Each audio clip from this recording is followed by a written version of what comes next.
This conference will now be recorded. Well, hello, everybody. Just wanted to welcome everybody to the Marie Kondo, Your Document Management, in part two. And this is going to be covering how to choose a scanner. We look forward to your participation here and hope you learned something. So let me see, yeah. So just to review, this is week two, choosing a scanner. Last week we captured document management. It's not Google Docs or OneDrive or any other kind of file sharing application. Next week we'll be covering design the solution, how to actually architect the solution of your document management system. And then week four we'll cover some basics of workflow and how to get rid of all those tickler files you have for doing things and making sure items are kept track of. We are CINS. We've been in business for 25 and a half years now, and we're focused on document management and the solutions around document management and workflow to help automate your business processes and to make your employees, especially your knowledge workers, much more efficient. We typically provide an efficiency of 20 to 30% with just basic document management. And when it goes to workflow, it can be 20 to almost 100%. We've helped really automate some different processes around the country. We are software engineering. We are CDIA certified, that's Certified Document Imaging Architect, MSCEs for the Microsoft, and a lot of training from our different vendors that we represent. As I said, we do document management, but around that we have lots of other capabilities, the advanced data capture, especially if you're doing accounts payable processing, helping with your scanning of all your historical records, moving your paper forms to electronic forms, eliminating that double entry and the automating the process of capturing your electronic data, the workflow business process engineering. Everybody is has business processes, from accounts payable processes to HR processes, and we help you automate those. And then, of course, there's integration with your line of business systems if you need it, SharePoint, and print management.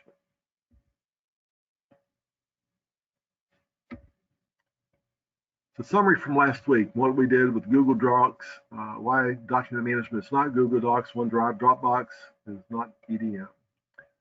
First, with the problems of file cabinets, the fact that they take up space and that space costs money. It's an average of about 9 square feet per file cabinet. We have lack of security many times, lots of duplicate copies. One of the customers I'm working with currently is talking to one of the employees there, and the document we were scanning was actually the third copy that somebody made of a set of documents.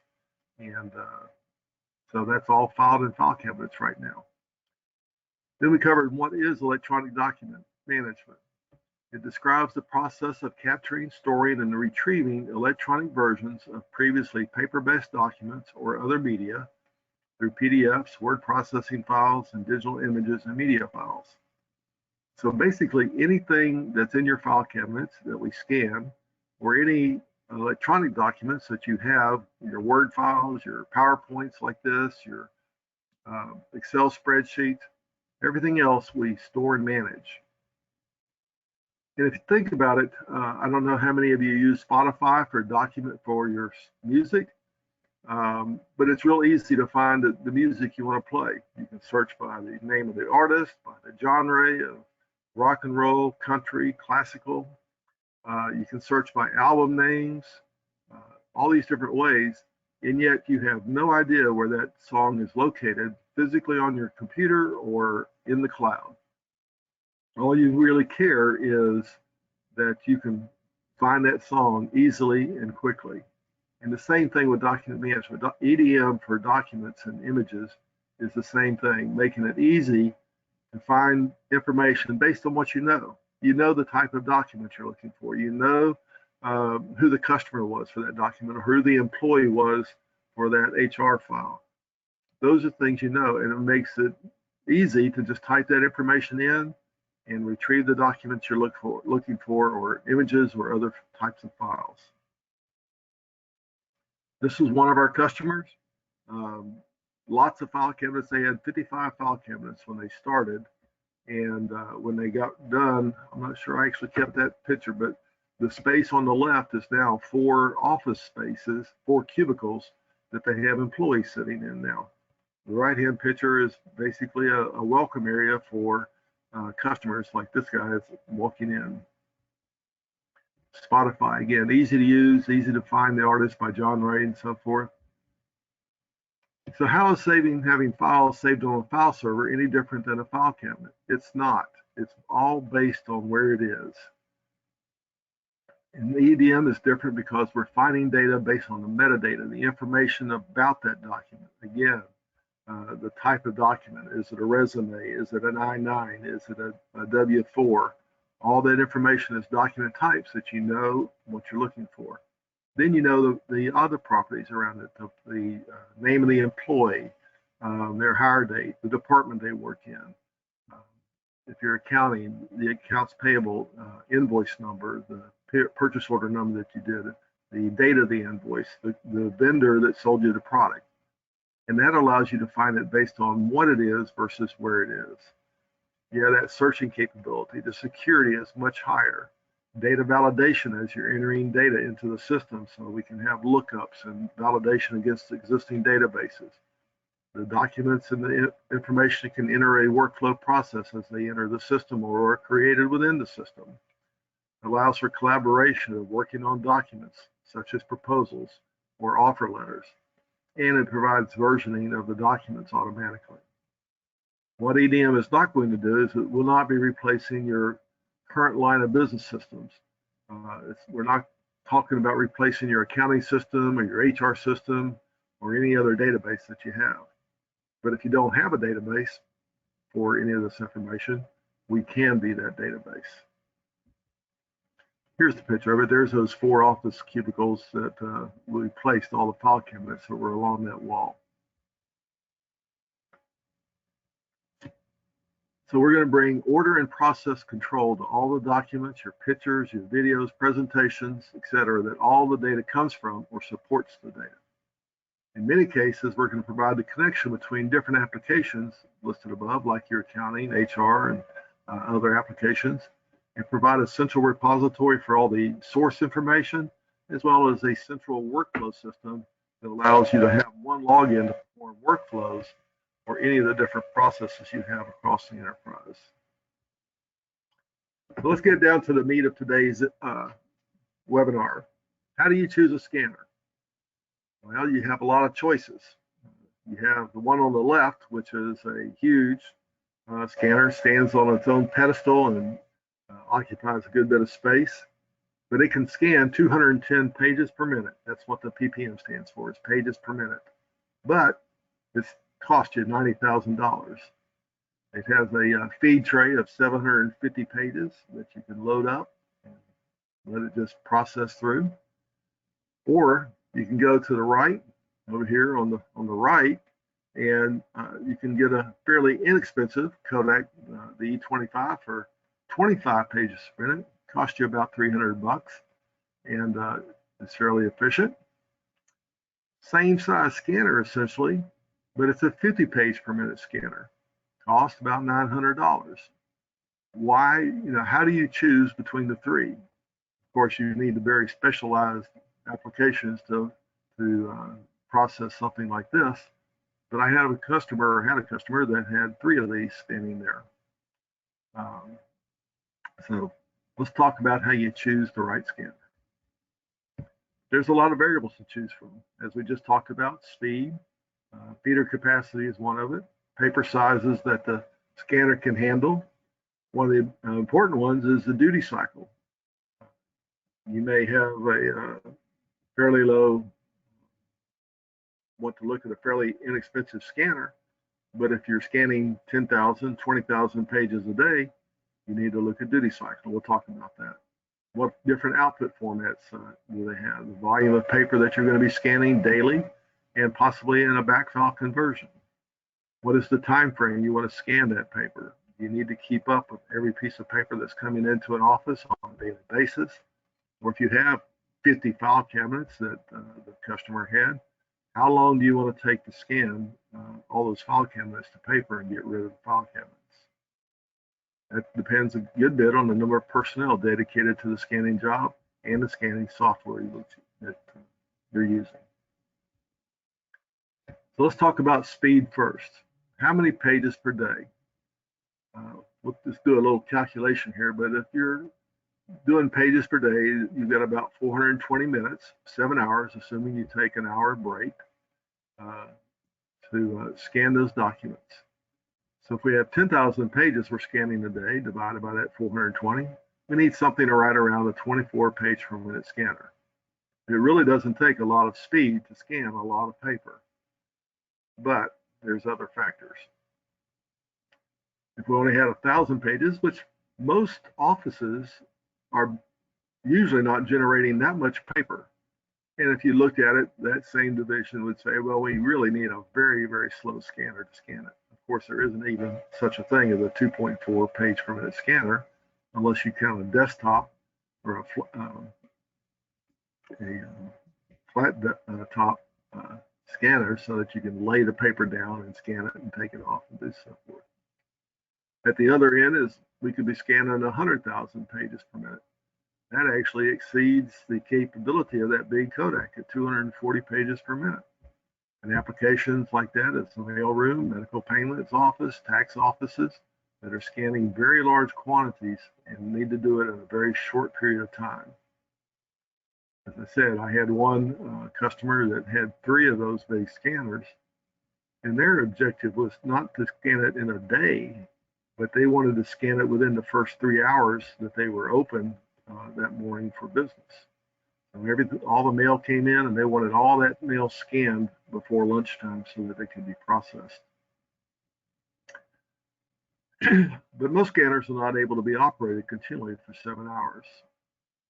You have a lot of different factors in that. You have the people taking breaks. There's actually a physical process of loading and reloading the trays for scanning from the input side and then removing the paper on the output side. A lot of times there's jams that you need to clear. Somebody forgot to take a staple out of a set of paper documents, and it'll jam the scanner. You got to take it out, rescan, and so forth. So optimally, you're going to get 70 to 75% efficiency on that scanner. So if we look back at that 24 page per minute scanner and we divide that by the 0.7, it's really saying we need about a 34 page per minute scanner to keep up if we have 10,000 pages per day. A 240 page per minute scanner becomes a 340 page per minute scanner, and that's where you end up needing more than one scanner, 2 of them. The other factor is double-sided, or what we call images per minute. So every side of a piece of paper is an image. You have information on both sides. You've got to have a scanner that will scan both sides of that page, and hopefully simultaneously so you don't have to feed the paper back through. And most scanners today, if you have a feeder, will scan both sides of the page automatically. And the other process is color documents. It used to be that if you had color documents, it significantly slowed the speed of the scanner down as it tried to process that. Most scanners today will do both these processes, the double-sided and the color documents, at the same speed as the rated speed. By the way, this rated speed is based on an 8.5 by 11 sheet going through the scanner in the portrait mode. And we'll talk about how that can change. But some of those, if you're back to double-sided, some of the slower scanners, the less expensive scanners, the scanners down in the $150 to $200 price range, may slow down as they do double-sided or color documents. And then we get to the other part, the big part of the equation is duty cycle. scanners, all the scanners that have automatic feeders have a rating of about how many pages they can process per day and maintain the reliability of the scanner. For desktop scanners, that's typically between 1,000 and 5,000 pages a day. So even though we had a 24 page per minute scanner that could scan 10,000 pages in that 7-hour period, it probably did not have a 10,000 page per day duty cycle. So they were stepping up to something like a departmental scanner that'll do 5,000 to 20,000 pages a day. And 20,000 pages is a lot of paper. A small mailroom, a small office processing some insurance claims or different factors. But that's a lot of paper to be putting through it. The other side of the equation is that could be your backfile conversion, where you are trying to scan 20, 30,000 or 40,000 pages a day. Then there's production scanners, like the Kodak, but they're smaller units that are considered production scanners. Anything typically above 70 or 80 pages per minute is considered a production scanner. And those will handle the 25,000 to, like the Kodak 5850, which is rated as having no limit to the number of pages you can scan in a day's period. So you could run this scanner 3 shifts, 24 hours a day, and not break down.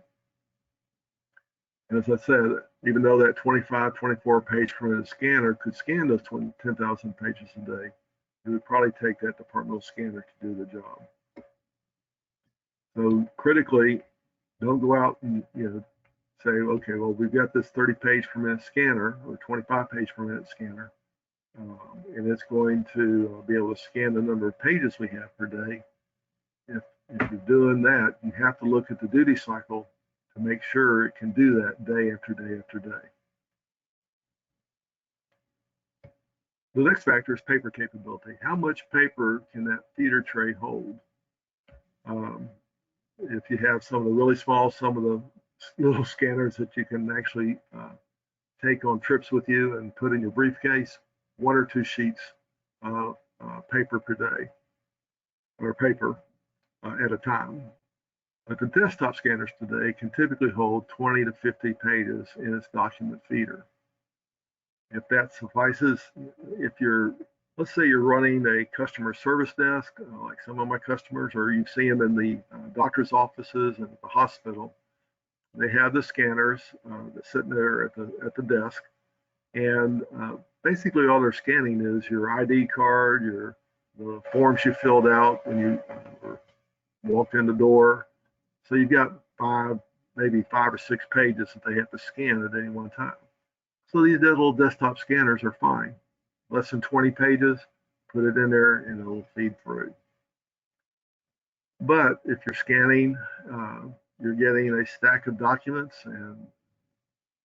or you're scanning complete file folders at one time, so that file folder could hold anywhere from 20 to 100 pages. Having a feeder tray that can hold a greater number of pages will decrease the number of times that you have to reload that tray. And then in the production, it's not unusual to find 100 to, like the Kodak again, 750 pages that you can load into the scanner. But the more paper to hold, the less times you have to fill it. The higher that production rate, goes back to that 70% issue. But the bigger the input, the more expensive the scanner. And the later factor we'll talk about is what does it take to keep that scanner tray filled up and processing documents.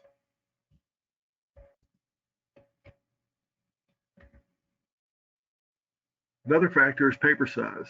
You really need to look at your file cabinets and the documents you're going to be scanning and determine what is the maximum size you need to scan and what is the predominant size. Predominantly, it probably is that normal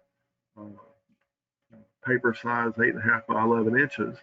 But law firms, especially law firms or legal offices at the county clerks, they can be a lot of legal paper that's 8.5 by 14. If you're in a marketing office and you've got a lot of your brochures that fold over, it's an 8.5 by 11 sheet folded up. So when that 11 by 17 gets folded, it turns into a 8.5 by 11 brochure that's got 4 sides to it, 4 pages. So looking at that, it'll determine again the type of scanner you need to purchase. Again, the paper trays or the doc scanners that will handle the normal letter size or legal size files are all fine. But if you are scanning that 11 by 17 or other documents, you need to make sure your scanner will hold and look at it. There'll be a tray that will hold 11 inches wide. Now, there is an advantage to buying a scanner also if you do have a lot of documents to scan. And that 8.5 by 11, if you have a scanner that will hold 11 inches wide, you can turn the paper on its side and scan it through the scanner. And we talked about a moment ago that your speed is based on that 8.5 by 11 going through in a portrait mode. Well, if you're scanning it on its side, the paper's not having to travel as far, so it actually speeds up the operation of your scanner. And most of the software and even the scanners today you can tell it, I'm always putting it on the scanner with the left side down, and it'll do an auto rotate automatically and put it back in the original orientation.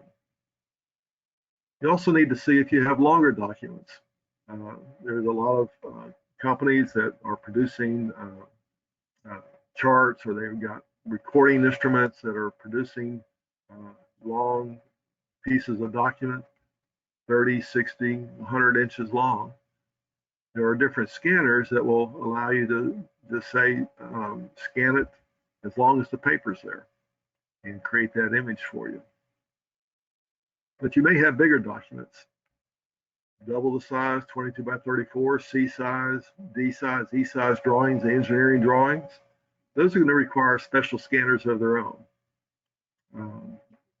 Scanners that will hold that size. And they're fairly slow. They're only scanning 3 or 4 sheets per minute, but it does scan those size drawings.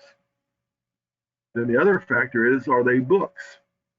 You have a lot of bound documents that cannot be taken apart and scanned. Magazines that you need to archive, articles. Again, in county governments, there's a lot of bound books in your county records departments that they could be taken apart, but sometimes they're very old, and the old books are actually bound books. And those require special, what we call planetary scanners. They hold the book on its, I don't know if you can see, but it folds out, and there's basically a camera sitting above the document, and it takes a picture of those pages. And it's got specialized software that will take the curve out of the paper. Sorry, I think I went the wrong way. Yep. One of the next factors is output formats. Everybody, the standard outputs are a TIFF, which is the same format as you get in a fax machine. It's a tag imaged file format. The PDF, everybody knows, and JPEGs for videos or pictures. You may have MPEGs for videos. You're not scanning those, of course, but you need to be able to output maybe these formats. If you're scanning photographs, you need to possibly be able to output to a JPEG format. But if you need something else, you need to make sure that the scanner that you're using or the scanning software can, after it scans that image, can provide it for you. Let's go back to the volume of paper to be scanned for a second. So let's say your daily volume is 100 pages, or it may be 1,000 or 100,000. Or it may be that you've got a lot of existing files to convert. You've got a room full of file cabinets like that one customer had, and you want to get it all converted. If you think about a file drawer, just a regular file drawer that is vertical with the drawers pulling out and an 8.5 for legal size drawings. Each drawer is going to hold approximately 5,000 pages. If you have lateral files, each one of those drawers could hold 20,000 pages. And a standard file box, I'm going to cover this one next, typically holds 2,500 to 3,000 pages. As you're making your approximations of how many pages total that you have, you need to kind of look at it and see how much room is actually taken up by those green hanging folders and by the manila folders themselves. I've seen a lot of cases where each of the folders only holds 1 or 2 pages, and most of the room in that drawer is taken up by the physical presence of the green folders and the manila folders. In that case, that number is going to go down from 5,000 to something much lower. But if the number of folders is very small, each folder is holding a couple hundred pages, and that number could actually go up. So you really have to do an estimate. And the best way to do that is to take samples, a sample drawer, a couple of drawers, and actually count the paper in each of those. And then take that number and multiply it, as we do here, by the number of cabinets. So if we have 50 file cabinets and they each have 5 drawers, take that number and multiply it out. That's 1.25 million pages to scan. Seems a little bit overwhelming, but with the right equipment, the right software, and the right number of people, it can be done very efficiently. And just as a side note, we do this professionally for our customers and do that. But so that's why it's kind of critical that you do count the number of pages so you can get a really good estimate of what it's going to take. So how are you going to scan it? One of the big questions is what time frame do you want to scan, especially those back files then? And do you have the daily volume, do you have to keep up with that on a daily basis? Or is this number, this 1,000 pages, a once a week occurrence, but you could take all week to scan those pages and process them? So there's a couple other factors there that to consider.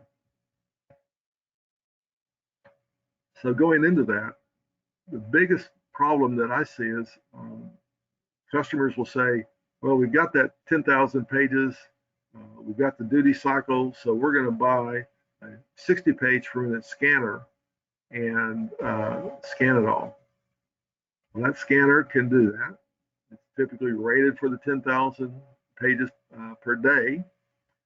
That's 3,600 pages per hour, 28,000 pages in 8 hours. And if you took that number, that 1.2 million, and divided it by that, take you about a month and a half to get all that scanning done. That's not happening if you only have one person doing the job. I'm not sure where that number came from, but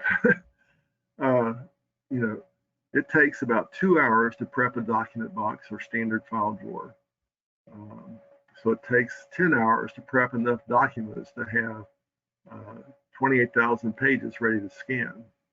And that's items like pulling staples, unfolding paper, straightening it out, taking sticky notes off of pages, and if they have to be kept, putting them on a separate piece of paper so that they can be scanned, but all the information on the original page can be seen. Putting a what we call a document separator in front of it.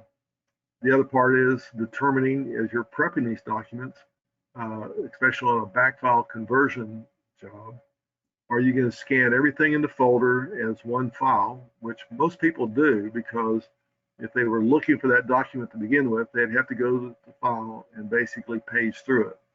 Now we're going to scan it as one file, and you're going to page through it as an image instead of a physical piece of paper. But you can go through the process of separating each of the file documents, pages in that folder, into the different document types. And of course, that'll take more prep time and more scanning time.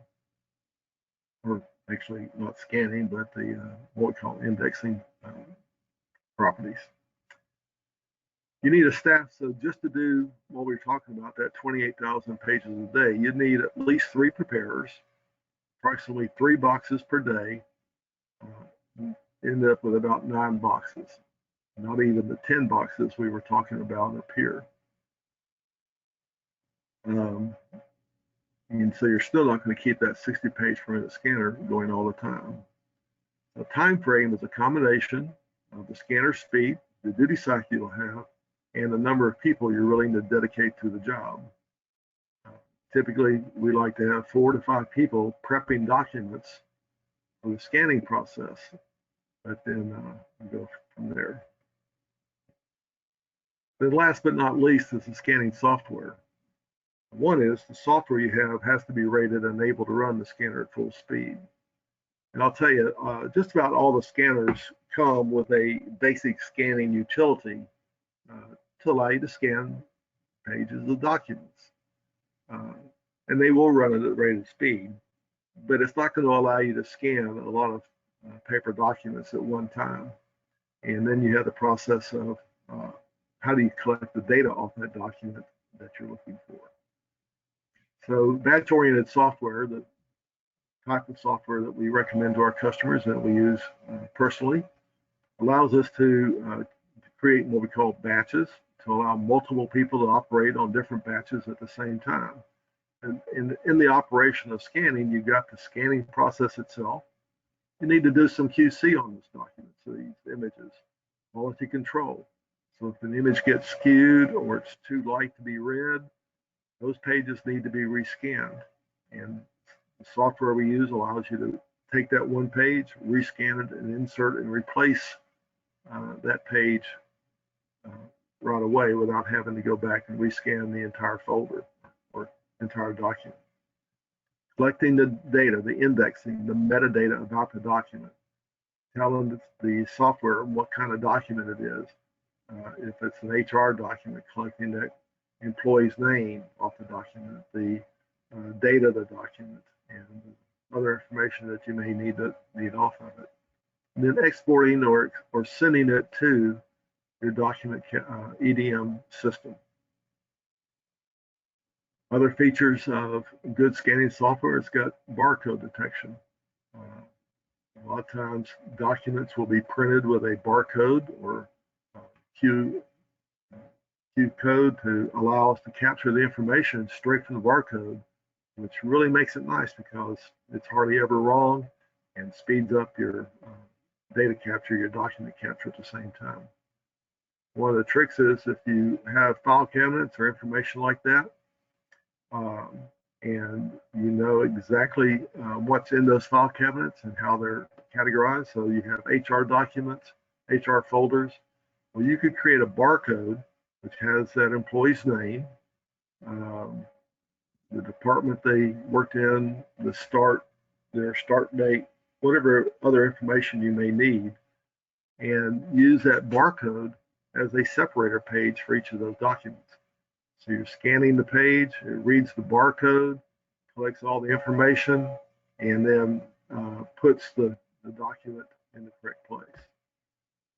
You need to have a software that can OCR the document.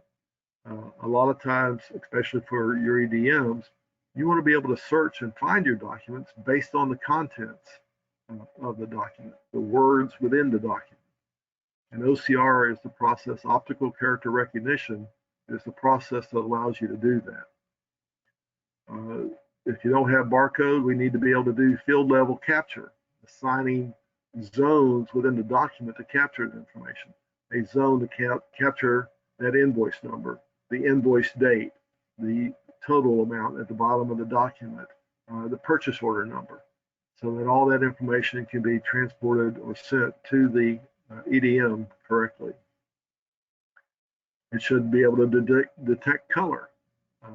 So if all of a sudden you're scanning black and white and there's a page that's got some color information, it should be able to detect that automatically, take that segment of the page and convert it to a color image so that everything is maintained. You may want specialized software for accounts payable. Accounts payable scanning software allows you to extract everything on an AP invoice that's coming in automatically with very little configuration, including all the line items on the invoice. So some examples of companies that provide that type of software is Kofax Capture, Cygen, Abby. All these have very advanced software scanning applications that allow you to capture the information and run the scanner at full speed. So I hope you can see that choosing a scanner is the process of merging an entire set of requirements.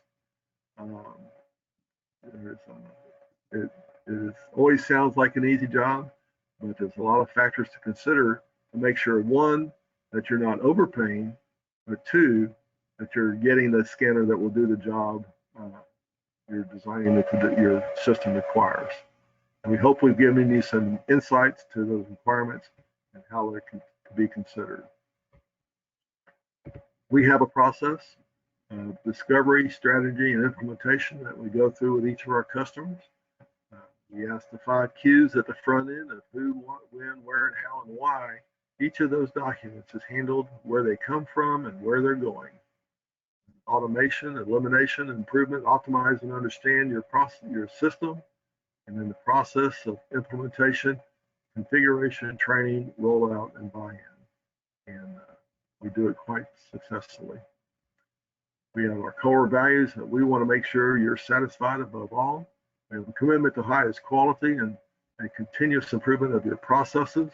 We do it with a can-do attitude, and we do it with proven solutions. All the solutions we offer are the top-rated products in the industry, and we can show you how that's decided by the Gartner Group or other organizations. And we want to provide concise communications to you and how we're going to work with you and as we go through the job. So if you like what you've heard today, schedule a 20-minute discovery call with us. You can go to our website and click any place on the screen just about and schedule that 20-minute call, or just call us at the phone number or email me. I look forward to working with you and talking to you in the future. Thank you very much. Do you have any questions?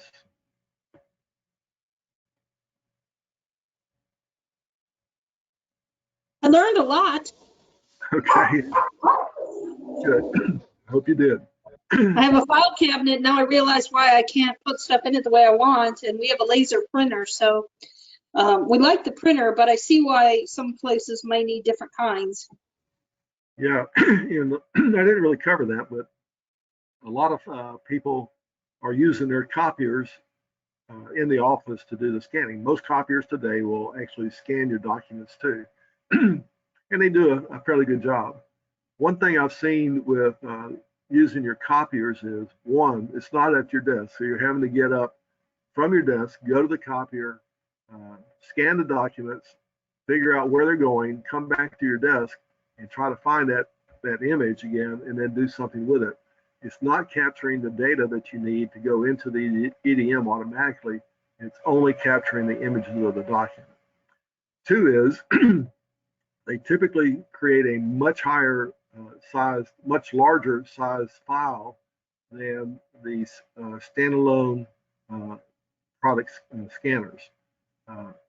All the scanners that we use have a very good compression ratio, produce a very small image, typically an 8.5 by 11 of average density or black area on the page. If it's uncompressed, it'll be 100 to 150 kbytes. With the compression that the good scanners do, that gets down to 25 to 30 kbytes. So it saves you a lot of room on your disk storage at the same time. And it keeps you productive because you're at your desk, you're capturing all the information you need, and it's working for you. So if that's all, I'll be sending this out as a video link to everybody. We had it recorded, and I look forward to hearing from you or talking to you in the future. Thank you very much.